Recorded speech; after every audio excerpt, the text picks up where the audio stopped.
Selamat pagi, Bapak, Ibu, Saudara semua. Senang bisa bersama-sama menikmati anugerah Tuhan melalui sekolah minggu. Dan terima kasih untuk kehadirannya Bapak Ibu di kelas dewasa dan juga dewasa senior. Pagi ini kita akan bersama-sama belajar dari pelajaran ke-8 dengan judul Tuhanku menepati janjinya, dan bacaan Alkitab dari Kejadian pasal 18 ayat 1 sampai 15 berbicara tentang Allah mengulangi menjanjikan seorang anak laki-laki kepada Abraham. Kemudian Kejadian pasal 21 ayat 1 sampai 7 dengan judul perikop Ishak lahir. Tujuan pembelajaran pada pelajaran pagi ini adalah yang pertama, kita mengerti bahwa Allah pasti menepati janjinya. Kemudian yang kedua, meyakini bahwa Allah dapat dipercaya. Nah, kita juga bisa menyebutkan janji-janji Allah apa saja yang berdasarkan Alkitab. Kemudian kita menyatakan rasa percaya kepada Allah karena Ia selalu menepati janji-janjinya. Sebelum kita lanjut, kita akan berdoa terlebih dahulu. Mari kita berdoa. Tuhan Yesus yang baik, pagi ini kami berterima kasih boleh bersama-sama belajar di sekolah minggu. Mohon beri pengertian kepada kami untuk mengerti firman Tuhan dan maksud dari pelajaran pagi ini. Terima kasih untuk perhatian Tuhan selama ini. Kami boleh diberi kesehatan dan juga pertolongan hari lepas hari. Dan kami boleh memberikan kesaksian kepada banyak orang bahwa Tuhan menepati janjinya, Tuhan memelihara hidup kami. Ampunkan Bapa salah dosa kami, nama-Mu dipermuliakan, dalam nama Yesus kami berdoa dan mengucap syukur. Amin. Ada sebuah ilustrasi, Bapak, Ibu, Saudara. Ada seorang ibu mempunyai 2 orang anak, dua-duanya wanita, usia 8 tahun dan 10 tahun. Suami ataupun ayah dari anak-anak ini bekerja di luar kota. Setiap 2 bulan atau 3 bulan, ayah atau suami ini pulang ke rumah. Nah, ketika anak-anak ditemukan oleh ibunya ini bersedih, itu selalu diberitahukan bahwa ayahnya pada saat pulang nanti akan membawa oleh-oleh. Dan anak-anaknya yang bersedih akan berubah. Dia akan berteriak, "Hore! Nanti ayah pulang bawa oleh-oleh." Nah, jika anak-anak sudah berteriak seperti itu, ibunya lega. Ibunya lega dan suatu ketika ayahnya sudah diangan-angankan ya, suatu ketika ayahnya akan kembali membawa oleh-oleh. Ibunya akan berkata, "Nanti kalau ayah pulang ke rumah, ayah akan membawakan oleh-oleh boneka, ada pakaian baru, dan peralatan sekolah." Anak-anak senang ya, seperti itu. Kemudian ibu ini diam-diam telepon kepada suaminya dan berkata, "Pak, nanti kalau Bapak pulang, saya sudah memberitahukan kepada anak-anak, karena anak-anaknya sedih. Nah, nanti Papa pulang, Papa siapkan, Papa beli dulu boneka, pakaian baru, dan juga peralatan sekolah untuk anak-anak kita. Papa janji ya untuk membelikan itu untuk anak-anak. Karena jika tidak, anak-anak akan bersedih. Dan ibu malu sudah mengatakan seperti itu." Kemudian papanya berjanji akan membeli barang-barang yang dipesankan istrinya. Singkat cerita, ayahnya pulang. Nah, menurut Bapak, Ibu, Saudara, ayahnya ini bawa atau tidak oleh-oleh yang dipesankan oleh istrinya? Oleh-oleh untuk anaknya. Bawa atau tidak? Ya, ayah ini menepati janjinya dan anak-anak sangat senang ketika menerima oleh-oleh itu. Anak-anak senang. Dan istrinya bangga karena suaminya menepati janjinya. Artinya ibu ini tidak dipermalukan dan anak-anak pun melihat ayahnya menepati janjinya. Dapat dibayangkan Bapak Ibu Saudara jika ayah ini tidak menepati janjinya.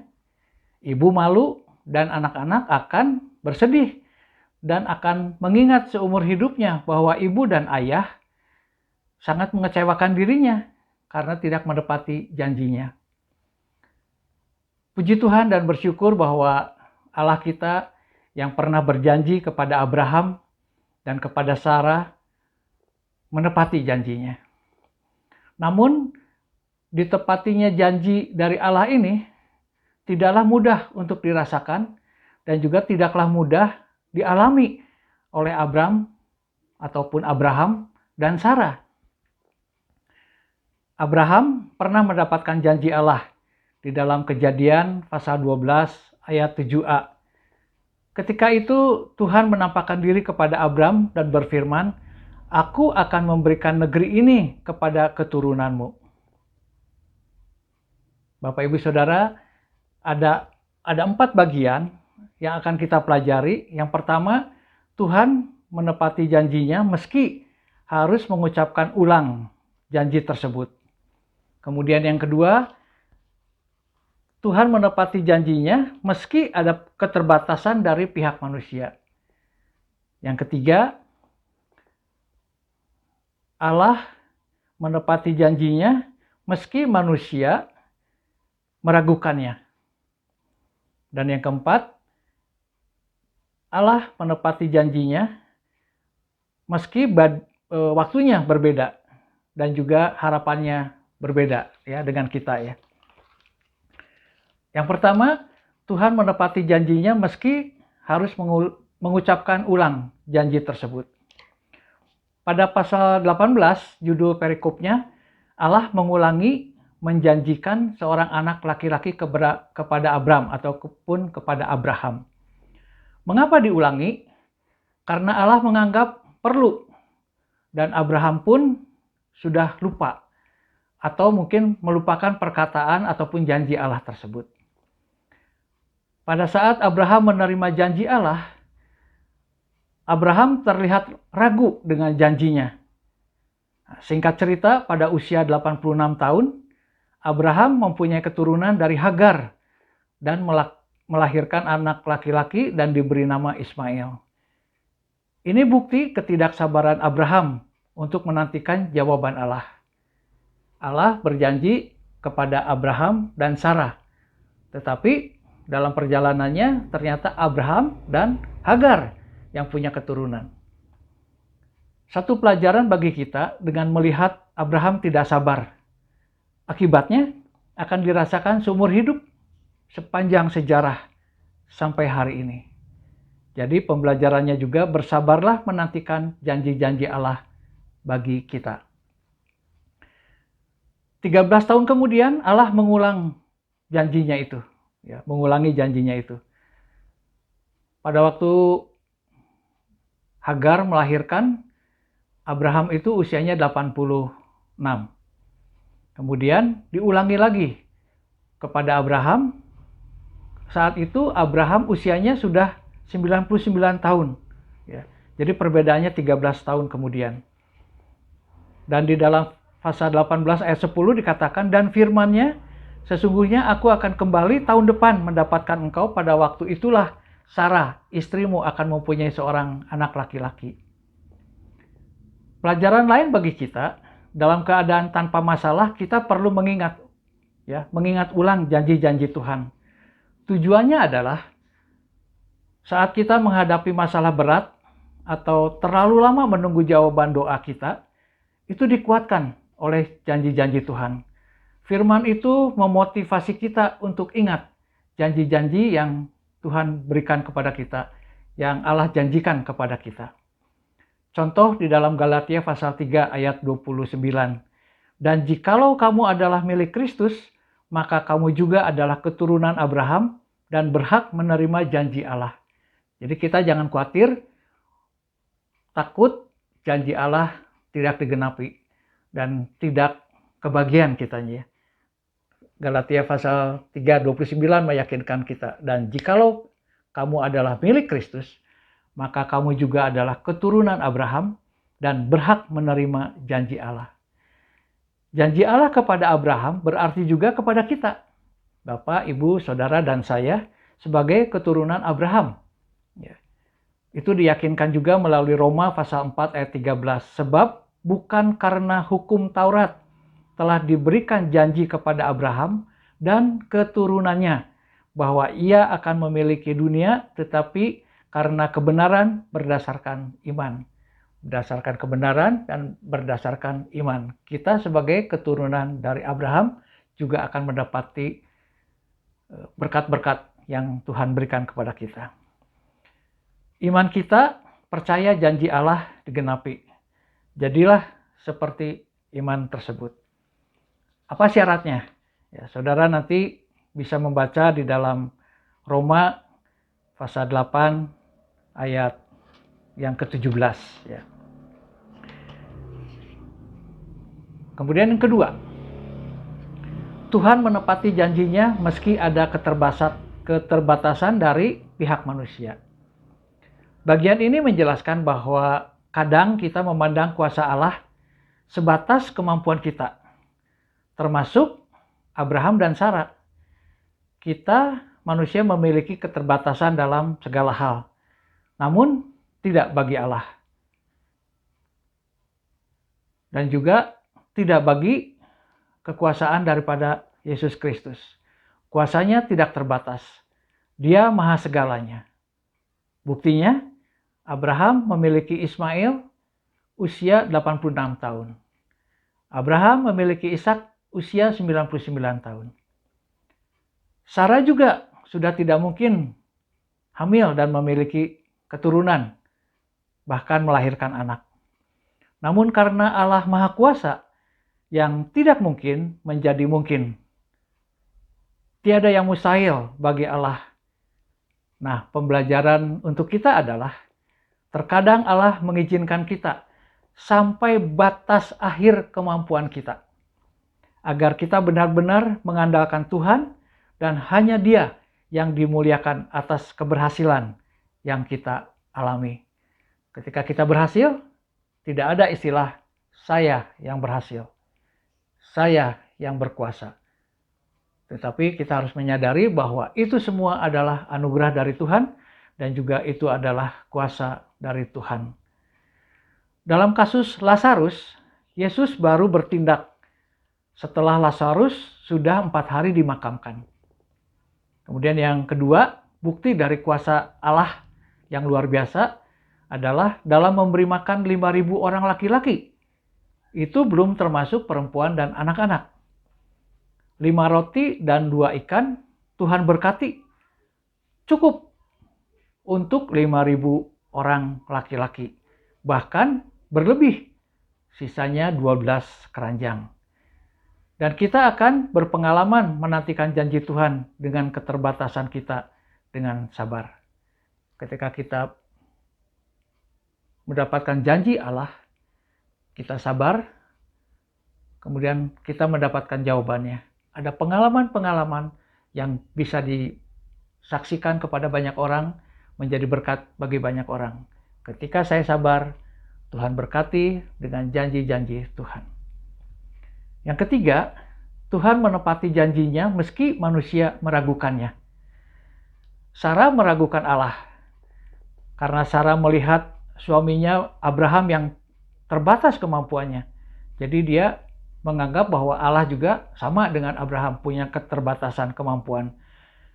Namun Allah marah ya. Jadi dia menegur, Allah menegur Sarah. Namun dengan teguran Allah kepada Abraham juga, maka Sarah dibimbing imannya oleh Abraham. Dan diharapkan Sarah tidak meragukan Allah kembali. Kita sering meragukan kehadiran Allah. Manakala kita sakit, di saat kita kesulitan ekonomi, saat kita kesulitan usaha, saat kita kesulitan pekerjaan, seolah Allah tidak ada.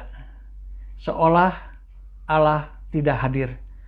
seolah Allah membiarkan kita menderita. Yesus di mana? Apakah tidur? Apakah tidak melihat kita? Kejadian pasal 18 ayat 14a, adakah sesuatu apapun yang mustahil untuk Tuhan? Pada waktu yang telah ditetapkan itu, tahun depan aku akan kembali mendapatkan engkau. Pada waktu itulah Sarah mempunyai seorang anak laki-laki. Itu janji dari Allah sendiri. Itu firman Allah. Kita harus tetap percaya tanpa ragu. Kita harus tetap setia dan tetap menantikan janji Tuhan. Pada waktu yang telah ditetapkan itu ada kata-kata seperti itu. Tuhan berkarya. Tuhan hadir dalam hidup kita. Tuhan menyembuhkan ketika kita sakit. Tuhan memberikan kesuksesan usaha. Tuhan memberikan keberhasilan kepada pekerjaan kita. Dan akhirnya kita dijadikan saksi untuk kehebatan Yesus, di mana Yesus mempunyai kuasa yang luar biasa, yang tidak mungkin menjadi mungkin. Yang keempat, Tuhan menepati janjinya meski waktunya berbeda dari harapan kita. Kita selayaknya bersyukur Allah tetap setia kepada janjinya meskipun kita sering membuat Tuhan kecewa. Kejadian pasal 21 ayat 1-7 memberitahukan kepada kita bahwa Allah menggenapi, bahwa Allah menepati janjinya. Waktunya berapa lama? 25 tahun kemudian. Wah, lama sekali ya. Ya, ayat yang ke-1 dikatakan, Tuhan memperhatikan Sarah seperti yang difirmankannya, dan Tuhan melakukan kepada Sarah seperti yang dijanjikannya. Jadi tepat sekali apa yang Tuhan pernah sampaikan kepada Sarah. Waktu penantiannya memang lama. Yang penting dan pasti bahwa Allah menepati janjinya. Karena waktu Tuhan tidak selalu sama dengan waktunya kita. Abraham tidak sabar, akhirnya mengambil Hagar. Di dalam pasal 18 ayat 12-15, Sarah tertawa ketika Allah berjanji bahwa Abraham dan Sarah akan memiliki anak. Tetapi setelah Sarah ditegur Allah, akhirnya Sarah bertobat dan beriman kepada Tuhan. Itu terdapat di dalam ayat hafalan kita, Ibrani pasal 11 ayat 11. Merupakan ayat hafalan bagi pelajaran pagi ini. Karena iman, ia juga dan Sarah beroleh kekuatan untuk menurunkan anak cucu, walaupun usianya sudah lewat. Karena ia menganggap Dia yang memberikan janji itu setia. Kesimpulannya, kita perlu sadar bahwa Tuhan mengetahui setiap pikiran kita dengan baik, termasuk hati kita. Jika kita meragukan kuasa janji Allah, maka kita berdosa. Ketika kita meragukan janji Allah, hendaklah kita berdoa kepada Tuhan. Aku percaya, tolonglah aku yang tidak percaya ini. Itu ada anjurannya di dalam Markus pasal 9 ayat 24. Jadi percayalah bahwa Allah pasti menepati janjinya dan Allah dapat dipercaya. Tuhan Yesus memberkati kita semua. Silakan Bapak Ibu Saudara berdiskusi di kelas masing-masing. Mari kita berdoa. Tuhan Yesus, terima kasih karena Tuhan sudah menolong kami, memberikan pengertian untuk dapat mengerti bagaimana Allah menepati janji-janjinya.